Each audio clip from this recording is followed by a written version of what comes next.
Olá, eu sou a doutora Geralda Rodrigues, tenho mestrado e doutorado em Bioquímica e uma especialização em Medicina Ortomolecular. E hoje nós vamos falar um pouquinho sobre diabetes.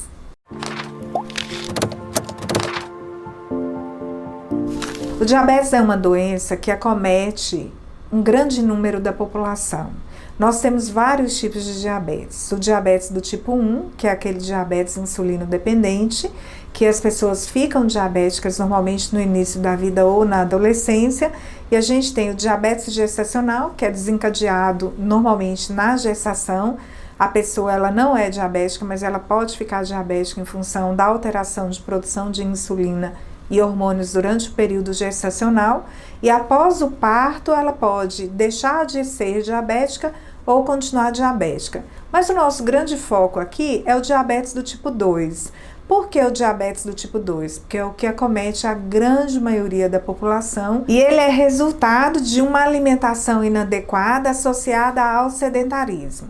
Para aquelas pessoas que normalmente não fazem atividade física e que têm uma alimentação muito à base de carboidratos simples, que comem muitos produtos industrializados, que ingerem muito refrigerante, que ingerem muito pão, muito macarrão, muito doce, todas essas pessoas, ao longo da vida, elas podem desencadear um quadro que a gente chama de resistência periférica à insulina e, posteriormente, o diabetes do tipo 2.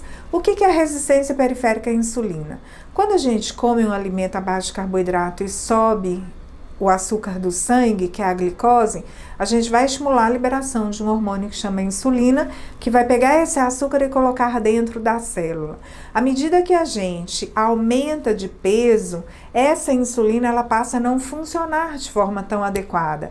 Então a gente vai ter um aumento da glicose na corrente sanguínea associado a um aumento da insulina. Isso caracteriza o quadro do diabetes do tipo 2. E o que a doença pode provocar no nosso organismo? Existem várias consequências da doença no nosso organismo, mas como é que nós podemos evitá-la e evitar todas essas consequências?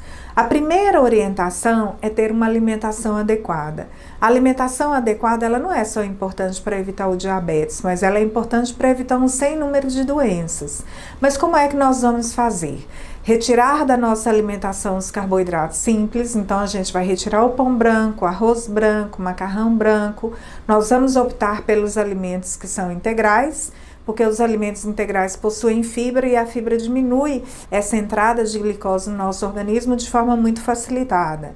A gente não pode esquecer das fibras, lembrando que as frutas são fontes de fibra, mas nós não temos liberdade para ingerir as frutas de forma muito intensa, lembrando que as frutas possuem glicose e a glicose também das frutas vai aumentar a nossa glicose no sangue.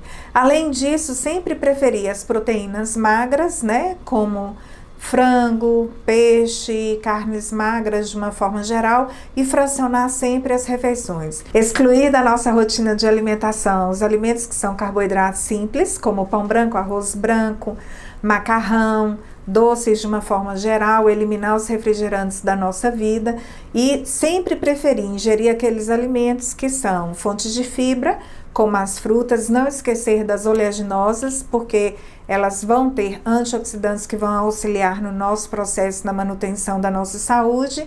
Preferir sempre as carnes mais magras, e as carnes brancas, como aves, como peixe, de uma forma geral. Dessa forma, não esquecer de aliar a atividade física, você vai conseguir manter um quadro de saúde saudável e evitar uma doença que acomete um sem número da população, que é o diabetes do tipo 2.